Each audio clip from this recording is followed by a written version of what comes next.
Begin configuring your Traffic Routes feed from the Content menu by selecting the Traffic Routes tile. In the next window, you'll see a preview on the left where you can see changes to your feed. To the right of the preview, set a custom name for your feed.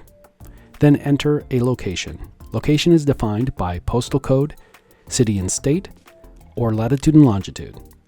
Click the Customize this feed button to make further customizations. Choose your style from the preset style buttons, or further customize by choosing the Custom Style button. Available style customizations are font, colors for background, text, accent, accent text, intro background, and intro text. Choose your language, elect to hide or show shadows, and set your duration. Default duration is 5 seconds.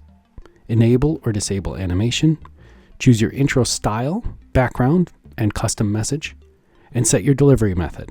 Available delivery methods are HTML, Media RSS, Direct URL, JSON, or XML. Click the Create Feed button to create your Traffic Routes feed. This is a feed from our rich content catalog. Discover the possibilities at screenfeed.com/feeds. Did you know that ScreenFeed is more than just ready-made feeds? We are your custom data integration and design partner in the digital signage space. Learn more about our full-service creative engineering at screenfeed.com.